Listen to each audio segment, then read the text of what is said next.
여러분들의 인생이 활짝 피어나기를 바라는 인생 피어스 이승환입니다.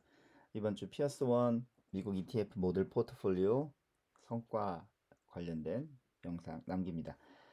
이 이번 달 6월 말로 그래프가 갱신됐는데 아시다시피 방향성이 하방입니다. 내려가고 있고요. 의외로 많이 내려가고 있어요. 그 피어슨 포트폴리오가 역사상의 기록을 하나 갱신한 게 MDD라고 하죠. 맥스 드로다운 제일 많이 떨어졌던 게 요때에 있었던 그 19.9%, 즉 20%까지는 안 떨어졌던 게 더 많이 떨어지는, 지금 23%까지 떨어지는 상황이 생겼습니다. 벤치마크 모델링 할 때는 그런 성과가 나오진 않았었는데 여튼 나스닥이 많이 하락하면서 그런 내용이 반영된 것 같습니다. 장이 좀 심각한 것 같기도 해요. 자, 성과를 보자면 7월 2일까지 591일을 운영을 했고요. 중간에 한 번씩 제가 돈을 넣었던 적이 있는데 금액가 중 수익이 될 때, 수익률로 평가할 때는 12.29%, 또 그냥 있는 그대로의 연평균 수익률은 지금 그래도 7.07%를 나타내고 있습니다. 그래서 지난주보다 환율은 0.74% 올랐지만 자산 가치는 뭐 0.87% 하락하는 상태가 되었습니다. 지난주는 13%였는데 좀 떨어졌죠. 벤치마크를 S&P 500과 비교해 봤을 때 같이 이 시작하는 시점부터 만불을 넣고 약 15년, 16년간 운영을 했을 때의 내용입니다. 이게 만불이 15년 동안 5배가 되는 게 피어슨 포트폴리오, 또 4배가 좀 넘는 게 S&P 500 인덱스 투자, 그렇습니다. 거치식으로 스타트 했을 때를 기준으로 말씀을 드리는 거죠. 이게 이제 연평균으로 수익을 보자면 피어스원은 10%대, S&P 500은 9%대로 나오고 있고요. 표준 편차는 변동폭이죠. 이 표준 편차는 10.07이고 15.16으로 피어스원이 훨씬 좀 덜 출렁이는 편입니다.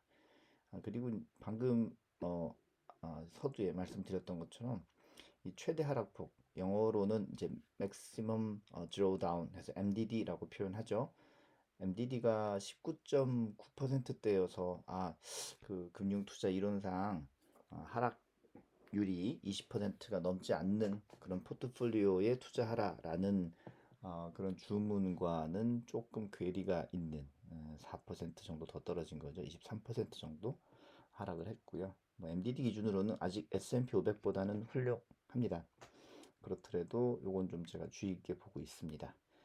모델이 그러하다는 것이고요. 참고로 사실 좀 이제 개인적으로 운영하는 부분들은 요 시장 상황에 약간은 또 맞춰보고 있습니다. 자랑이라고 하긴 조금 애매하겠죠. 원래 그 로직대로만 돌려야 되는 부분이 요구되는 게 이런 포트폴리오인데, 로직은 우리 그래프에서 확인이 되니까 저는 그것을 조금 손을 댔을 때, 약간의 손을 댔을 때 어떤 성과가 나오는가를 테스트 해보고 싶은 마음 있는 것이 또 사실입니다. 그래서 조금 변형해서 운영하고 있는 부분이 있습니다. 비율만 약간 변형했죠. 새로운 것들을 투입하거나 하지는 않았고요. 예, 그래서 요 부분이 새롭게 좀 변경된 부분이다 해서 여러분들과 조금 확인하는 시간을 부분을 만들었습니다.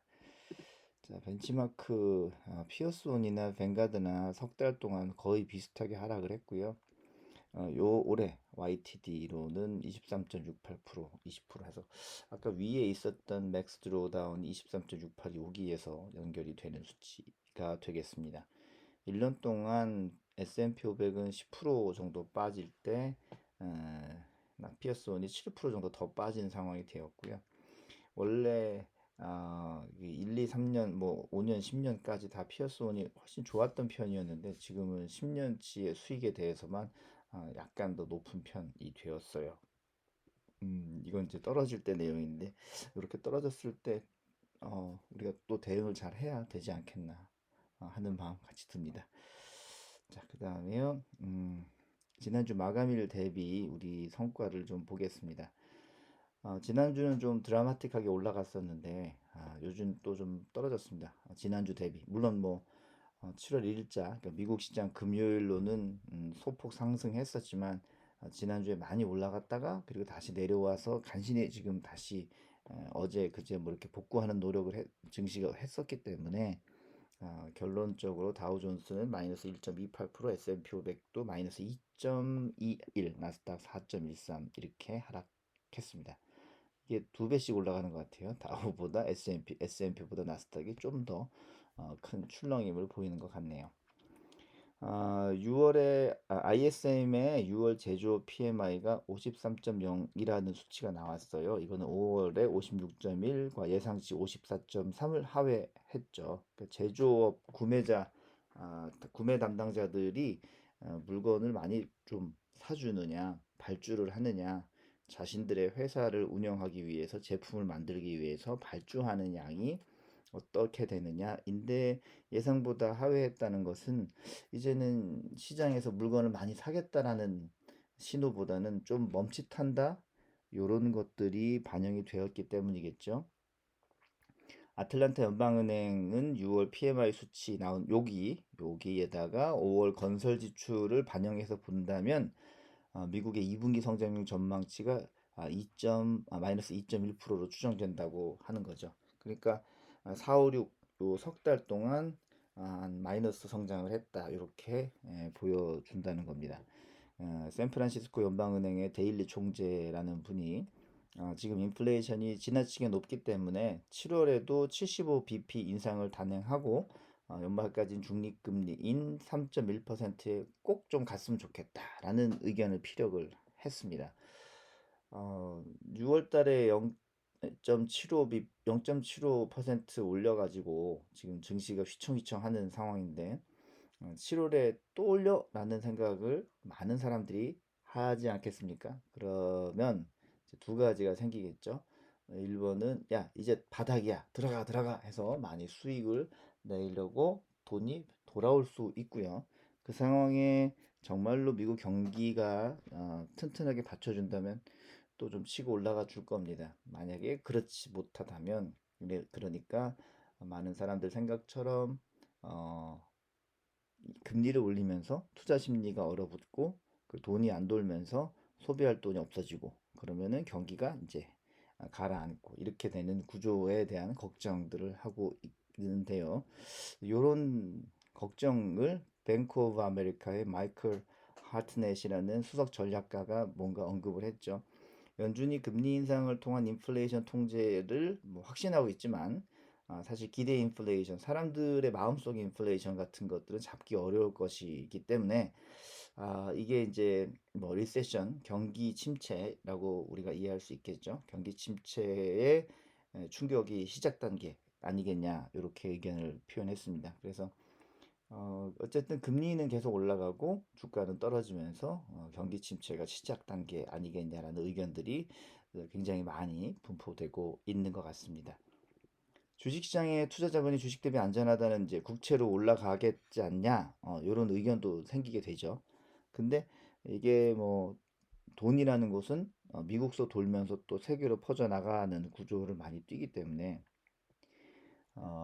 글로벌 경기가 지금 이제 뭐 인플레이션 등으로 위축되면서 각국의 채무 불이행 가능성도 높아지는 거죠. 그래서 채권 금리 즉 이자는 많이 줄게라고 하면서 채권 투자했을 때 채권 수익률은 좀 낮아지는 상황이 되겠죠. 글로벌의 다수 국가들이 인플레이션과 싸우고 있는 와중에 자국 경제 안정화를 위해서 채권의 추가 발행 등을 하면서 이 채권의 신뢰도가 점점 낮아진다. 이런 이제 부연 설명을 제가 써놨고요.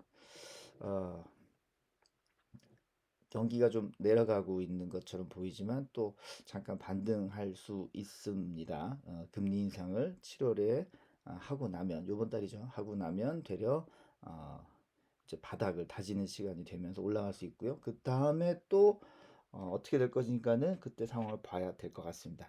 참고로 S&P 500의 4 DPS는 지난주까지 괜찮았는데 크게 변동이 없을 수 있고 약간 멈칫하는 것이 있을 수도 있을 겁니다. 다음 주에 그 내용도 반영해서 컨텐츠 제작해 두도록 하겠습니다.